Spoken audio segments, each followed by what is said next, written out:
अभी 2 दिन पहले जब करवा चौथ थी, इस करवा चौथ पर जो महिलाएं थीं, अपने पति की लंबी उम्र की कामना करने के लिए उन्होंने सारे दिन निर्जला व्रत रखा, किसी ने कुछ खाया भी नहीं और अपने पति को लंबी उम्र के लिए दुआ करती रहीं सारा दिन और घर में पकवान भी बनाए, सारा काम किया और पानी भी नहीं पिया।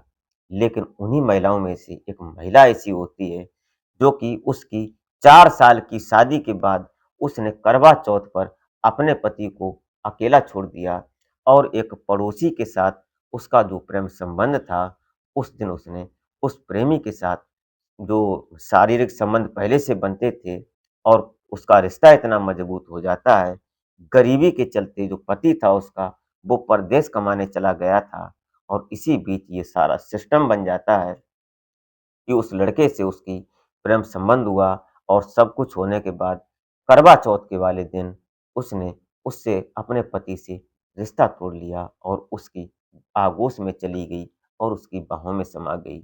उसके साथ उसका प्यार और शादी भी हो गई।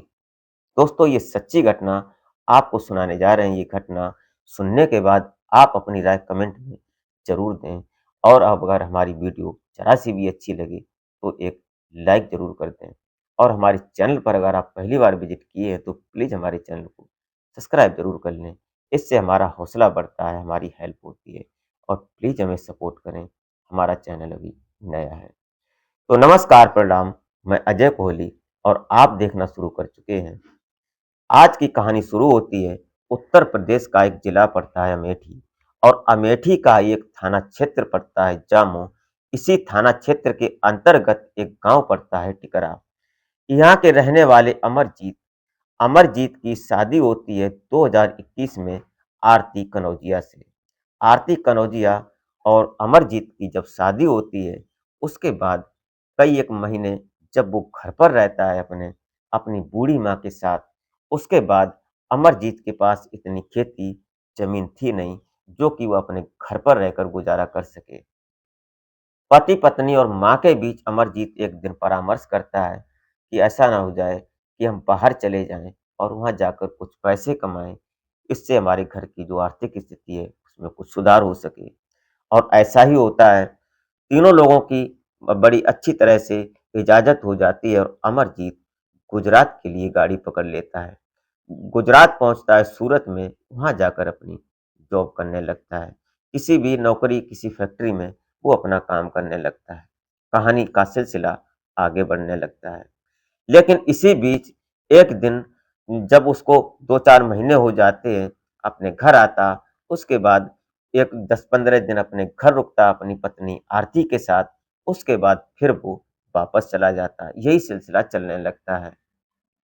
2022 आ जाता है, 23 आ जाता है। 2022 में जब वो अपने गुजरात में रहकर ही नौकरी कर रहा था, उसी बीच एक दिन आरती देवी जो थी, वो अपने पति से बोलती है कि अचानक शाम के टाइम उसके पेट में इतनी जोर से दर्द होता है कि वो बेचैन हो जाती है। वो अपने पति अमरजीत से फ़ोन करती है कि मेरी हालत बहुत ख़राब है, किसी को बोलो और मुझे लेकर जाए डॉक्टर के पास।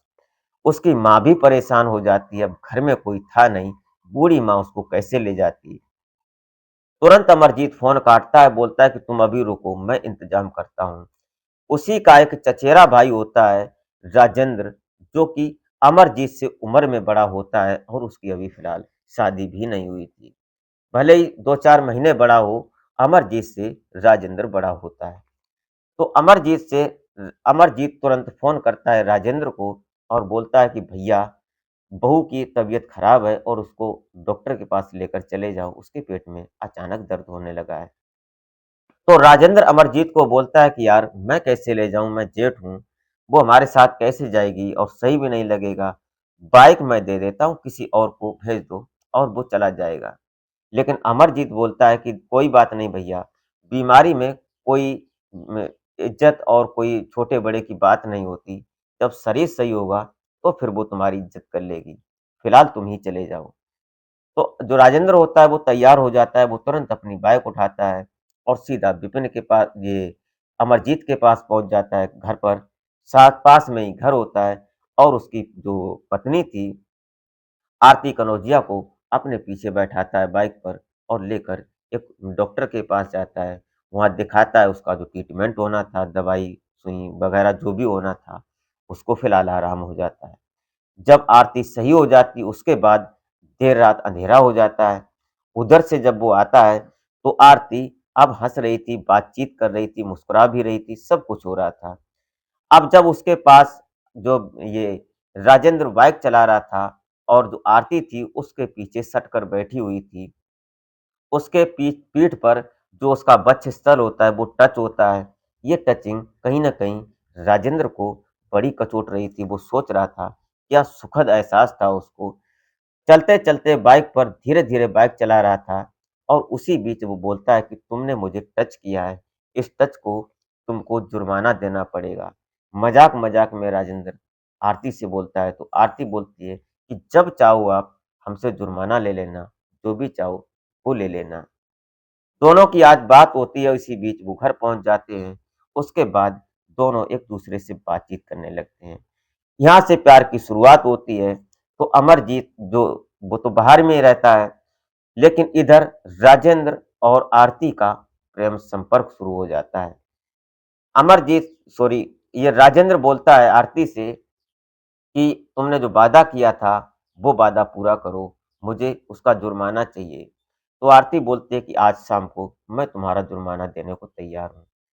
शाम जब खाना-पीना हो जाता है, 8-9 बज जाते हैं, उसके बाद आरती राजेंद्र को फ़ोन करती है कि आ जाओ, आज तुम अपना जुर्माना वसूल कर लो हमसे।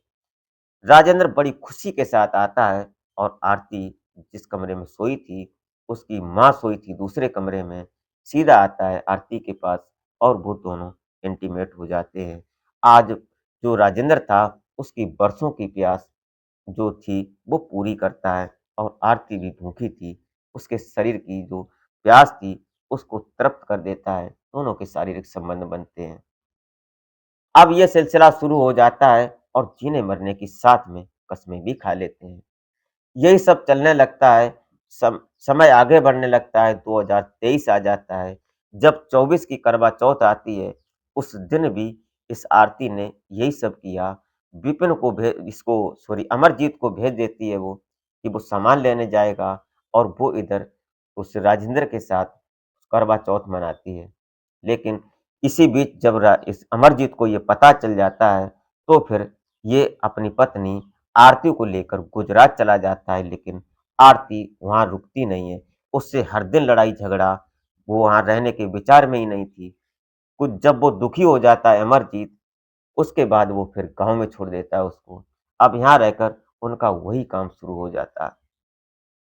2025 में 10 अक्टूबर को करवा चौथ थी और इस करवा चौथ पर अमरजीत 1 महीने पहले ही आ जाता है। करवा चौथ वाले दिन जो अमरजीत होता है अपनी आरती से बोलता है कि तुम घर का सारा काम करो और मैं तुम्हारे लिए करवा, चूड़ियाँ, बिंदी और जो भी जो श्रृंगार का सामान होता है, साड़ी वगैरह वो सब लेने जा रहा हूँ। इधर आरती का प्लान था अपने प्रेमी राजेंद्र जो जेठ होता है उससे आज करवा चौथ मनाने का। उधर उसको देर हो जाती है और इधर जो आरती थी, आरती जब जाती है मंदिर में और मंदिर में जाने के बाद राजेंद्र के साथ दोनों शादी कर लेते हैं और उसके बाद बाहर निकलते हैं तो देखते हैं कि जब घर आने के बाद अमरजीत देखता है कि गले में फूल की माला है, तो फिर वो पूछने लगता है, तो आरती बोलती है कि मैं राजेंद्र से शादी कर चुकी हूँ। क्योंकि अमरजीत को भी ये बात पता थी कि ये उसके साथ अफ़ेयर में है और इसीलिए वो गुजरात लेकर गया था कि शायद अब उसका संबंध खत्म हो जाए, लेकिन ऐसा होता नहीं। ये एक ऐसी चटनी है जिसको चाट लेता है लोग इंसान, वो फिर छूटता नहीं है और ऐसा ही हुआ। पुलिस को बुलाया जाता है, जो थाना प्रभारी विनोद सिंह होते हैं, इसी जामो थाने के, वो आते हैं उनके बीच जो सारी बात होती है रखी जाती है। विनोद जो थाना अध्यक्ष थे, उन्होंने कई बार समझाने की कोशिश की आरती को, लेकिन आरती ने अमरजीत के ऊपर कई सारे संगीन आरोप लगा दिए, ये नशे का आदी है, ये वगैरह-वगैरह कुछ ऐसी बातें करता है शराब की और कई एक नशे की बातें बताई उसने। लेकिन उसने विनोद जी ने उनको बहुत समझाया, उसकी बात कोई समझ में नहीं आई और फिर आरती ने उस अपने जेठ राजेंद्र से शादी कन्फर्म कर ली।